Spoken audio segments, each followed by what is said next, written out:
Everyone, welcome to my channel GS study 2.0। Guys, आज हम लोग पढ़ने वाले हैं संविधान में जो संशोधन हुए हैं उनके बारे में, कैसे किस बेस पर संशोधन किया जाता है और कौन कौन से संशोधन अभी तक हमारे संविधान में हो चुके हैं, इनके बारे में हम जानकारी लेंगे। तो चलिए देखते हैं क्या कह रहा है। हमारे संविधान में संशोधन के माध्यम से सुधार और विस्तार होता है। ठीक है, संविधान में संशोधन की प्रक्रिया दक्षिण अफ्रीका के संविधान से ग्रहण की गई है। ठीक, इसका उल्लेख हमारे संविधान के अनुच्छेद 368 भाग 20 में किया गया है। किस में किया गया है? अनुच्छेद 368 के भाग 20 में किया गया है इसका वर्णन। ठीक है, संविधान के संशोधनों का उल्लेख, संविधान का उल्लेख। ठीक है, संविधान का उल्लेख। संविधान में संशोधन करने का अधिकार किसके पास होता है? संसद के पास होता है। सिर्फ किसके पास होता है? संसद के पास होता है। संसद संविधान में 3 तरह से संशोधन करती है। कितनी तरह से संशोधन करती है? 3 तरह से संशोधन करती है। साधारण बहुमत, ठीक, विशेष बहुमत या 2/3 बहुमत जिससे कहते हैं। ठीक, विशेष बहुमत के साथ साथ आधे से अधिक राज्यों की विधानसभाओं की सहमति, इन आधार पर संसद संविधान में संशोधन कर सकती है। ओके, हमारे संविधान के प्रमुख संवैधानिक संशोधन, हमारे संविधान के प्रमुख संवैधानिक संशोधन। ठीक, संशोधन 4 संशोधन हुए अनुसूची से जुड़े। ठीक, पहला संशोधन हुआ था 1951 में, 9वीं अनुसूची को जिसके तहत जोड़ा गया था। ठीक है, जिसके तहत किसको जोड़ा गया था? 9वीं अनुसूची को जोड़ा गया था, भूमि सुधार। ठीक, दूसरा संशोधन हुआ था 52वें संविधान संशोधन 1985 के तहत 11वीं अनुसूची को जोड़ा गया, दल बदल, इसके अंतर्गत दल बदल आता है। ठीक, 73वीं अनुसूची 1992 के तहत 11वीं अनुसूची को जोड़ा गया। ठीक, 73वें संविधान संशोधन 1992 के तहत 11वीं अनुसूची को जोड़ा गया, जिसमें ग्राम पंचायत आता है। इसके अंतर्गत 29 विषय आते हैं, सब्जेक्ट आते हैं। ठीक है, 29 विषय। 74वें संविधान संशोधन 1913 में 12वीं अनुसूची को जोड़ा गया, इसमें नगर पंचायत आता है। इस नगर पंचायत विषय कितने? 18। ऐसे क्वेश्चन पूछ दिया जाता है जैसे हम लोगों से, किस संवैधानिक संशोधन के तहत 11वीं अनुसूची को जोड़ा गया? 73वें संविधान संशोधन 1992 के तहत जोड़ा गया। ठीक है, आगे बढ़ते हैं।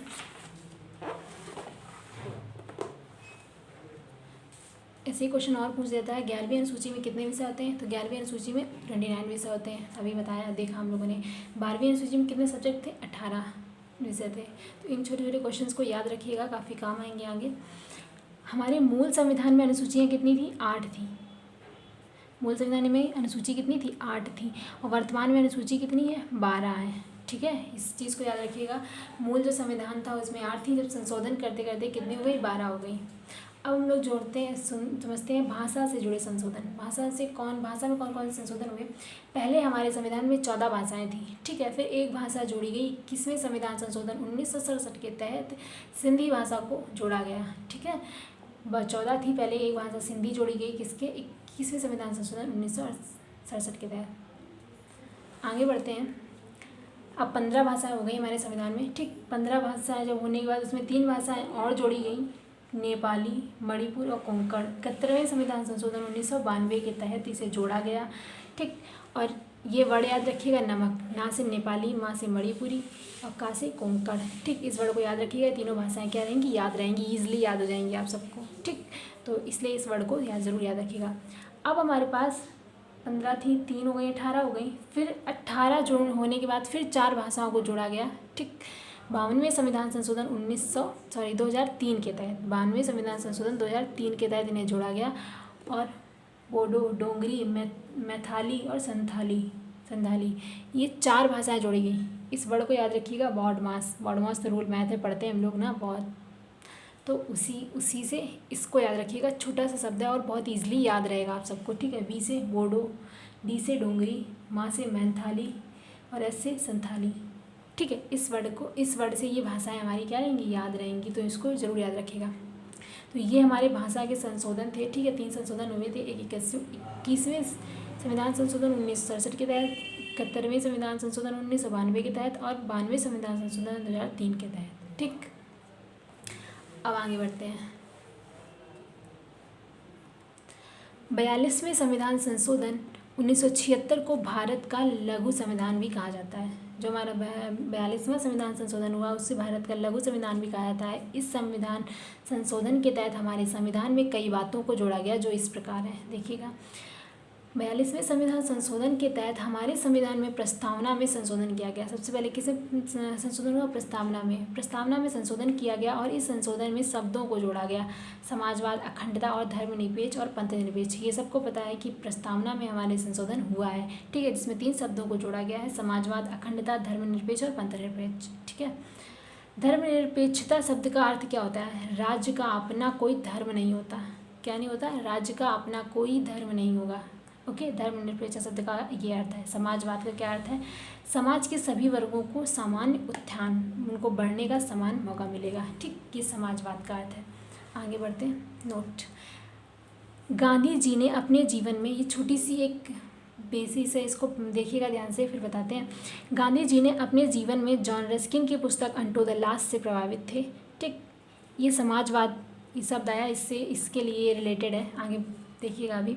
गांधी जी ने अपने जीवन में जॉन रस्किन की पुस्तक अनटू द लास्ट से प्रभावित थे। इन्होंने इस पुस्तक का जिसका अर्थ था समाज के सभी वर्गों के लिए समान उत्थान, ठीक है, ये जो पुस्तक थी इसका अर्थ था समाज के सभी वर्गों के लिए समान उत्थान।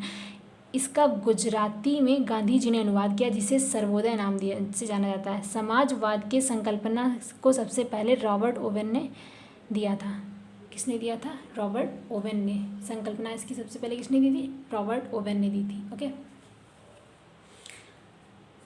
तो इस चीज़ को याद रखिएगा। अगर कभी कभी ये क्वेश्चन भी पूछ दिया जाता है कि गांधी जी अपने मतलब लाइफ में किसकी पुस्तक से प्रभावित थे, ठीक, तो जॉन रस्किन की पुस्तक अनटू द लास्ट से सबसे ज़्यादा प्रभावित हुए थे ये। इसका इन्होंने गुजराती में अनुवाद भी किया था, जिसे सर्वोदय नाम दिया था इन्होंने, ठीक। आगे बढ़ते हैं।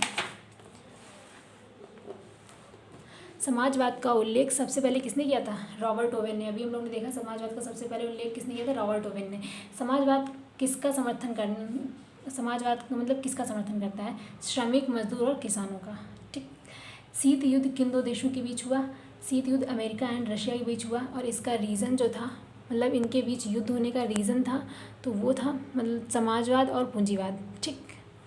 देखिए आगे दिया हुआ है, शीत युद्ध किन 2 विचारधाराओं के बीच हुआ? किन 2 विचारधाराओं के बीच हुआ? तो समाजवाद और पूंजीवाद। इसलिए इस क्वेश्चन को यहाँ रखा गया है कि शीत युद्ध भी इन्हीं विचारधाराओं की वजह से हुआ था, समाजवाद और पूंजीवाद की वजह से। ओके, आगे बढ़ते हैं। 42वें संविधान संशोधन 1976 के तहत मूल कर्तव्यों को संविधान में जोड़ा गया।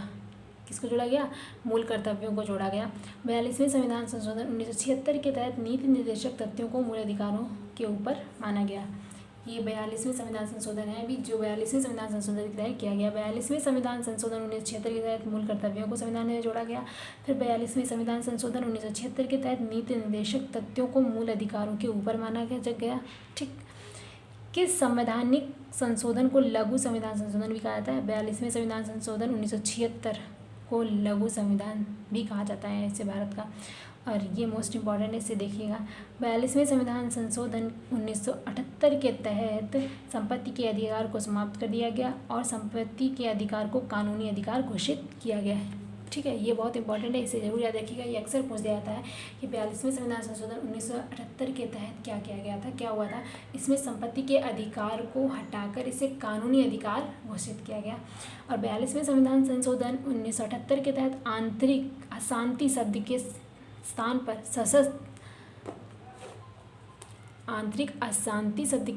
पर सशस्त्र विद्रोह शब्द का क्या किया गया? प्रयोग किया गया। सशस्त्र विद्रोह शब्द का प्रयोग किया गया, ठीक है।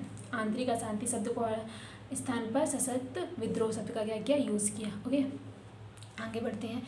86वें संविधान संशोधन सन 2002 के तहत अनुच्छेद 201 ए जोड़ा गया, ठीक है। 201 ए जोड़ा गया। इसके तहत मतलब जो मतलब इस अधिकार के तहत बच्चों की जो शिक्षा दिलाने की बात कही गई थी, 21 ए के तहत क्या कही गई थी? बच्चों के शिक्षा दिलाने की बात, 6 से 14 वर्ष के बच्चों को शिक्षा दिलाने की बात कही गई थी। देखिएगा, जिसे मूल अधिकारों के अंतर्गत शामिल किया गया। इसमें 6 से 14 वर्ष के बच्चों के लिए अनिवार्य निःशुल्क शिक्षा की बात कही गई, जिसकी जिम्मेदारी सरकार की होगी। ये बात 21वें ए संशोधन जोड़ा गया, इसके तहत अनुच्छेद जोड़ा गया, इसके तहत ये बात कही गई थी। 86वें संविधान संशोधन 2002 के तहत 21 ए अनुच्छेद को जोड़ा गया और इसमें 6 से 14 वर्ष के बच्चों के लिए निःशुल्क शिक्षा की बात कही गई, जिसकी जिम्मेदारी किसकी होगी? सरकार की होगी। ये बात इस अनुच्छेद में कही गई है। आगे बढ़ते हैं। 86वें संविधान संशोधन 2002 के तहत 11वां मूल कर्तव्य जोड़ा गया, जिसमें स्पष्ट रूप से कहा गया कि 6 से 14 वर्ष के बच्चों के लिए शिक्षा दिलाने उनके माता पिता का कार्य होगा। ये भी जोड़ा गया 86वें संविधान संशोधन 2002 के तहत 11वां मूल कर्तव्य जोड़ा गया, जिसके तहत 6 से 14 वर्ष के बच्चों को शिक्षा दिलाने का कार्य उनके माता पिता का होगा। ठीक, कौन सा संविधान संशोधन शिक्षा से संबंधित है? 86वां संविधान संशोधन 2002 ये है, किससे? शिक्षा से संबंधित है। आगे देखिएगा, वर्धा योजना का संबंध किससे? बुनियादी शिक्षा से। वर्धा योजना ये गांधी जी ने चलाई थी, ठीक है। इसका संबंध भी किससे था? बुनियादी शिक्षा से था। बच्चों की जो बुनियाद नींव जो रखी जाती है उसकी शिक्षा से संबंधित था ये वर्धा योजना। वर्धा योजना किसने प्रस्तुत की थी? गांधी जी ने की थी, ठीक है। तो इस चीज़ को ज़रूर याद रखिएगा। सर्वोदय का सिद्धांत किसने दिया? गांधी जी ने दिया, ठीक। सर्वोदय का सिद्धांत किसने दिया था? गांधी जी ने दिया था। सर्वोदय योजना किसकी है? जयप्रकाश नारायण की है। तो ये क्वेश्चन भी याद रखिएगा। पहली बात तो सर्वोदय शब्द समाजवाद को प्रदर्शित करता है, जो गांधी जी ने अनटू द लास्ट पुस्तक थी, अनटू द लास्ट पुस्तक जॉन रस्किन की पुस्तक थी, तो उससे प्रभावित होकर इन्होंने उसका गुजराती में ट्रांसलेशन किया था, ठीक है। किसने किया था? गुजराती में ट्रांसलेशन किया था। और मतलब कि उसका अर्थ, उसका मतलब था समाजवाद के सभी वर्ग के लोगों को समान उत्थान, ठीक। सर्वोदय किसकी? सर्वोदय योजना किसकी है? जयप्रकाश नारायण की, ओके। अब नोट है, एक देख लीजिएगा। 1935 के गवर्नमेंट इंडियन एक्ट के तहत संघ सूची, राज्य सूची और समवर्ती सूची को शामिल किया गया, और सम्मिलित किया गया। संघ सूची में कितने विषय थे? 97 विषय थे, ठीक। इनको रखा गया। तो ये भी याद रखेगा कि 1935 में गवर्नमेंट इंडियन एक्ट के तहत संघ सूची, राज्य सूची और समवर्ती सूची को शामिल किया गया, और समवर्ती सूची में 97 विषय को रखा गया। तो गाइज़ ये कुछ संशोधन थे हमारे जो इम्पॉर्टेंट हैं, काफ़ी हद तक पूछे जाते हैं पेपर में, ठीक। तो इनको ज़रूर याद रखिएगा। और जिनमें आपने अभी भी स्टार देखा, ठीक है, ये और एक ये, ठीक है, इनको तो मोस्टली देख लीजिएगा ज़रूर, अक्षर याद रखिएगा हमेशा ज़्यादातर, क्योंकि कभी पूछ लिए जाते हैं। तो गाइज ये थी हमारे कुछ संशोधन जो हमारे संविधान में किए गए हैं, ठीक। और अगर पढ़ते रहिए, एंजॉय करते रहिए, और अगर वीडियो अच्छा लग रहा हो गाइज तो वीडियो को लाइक करना, शेयर करना, सब्सक्राइब कर देना, ठीक है। Thank you.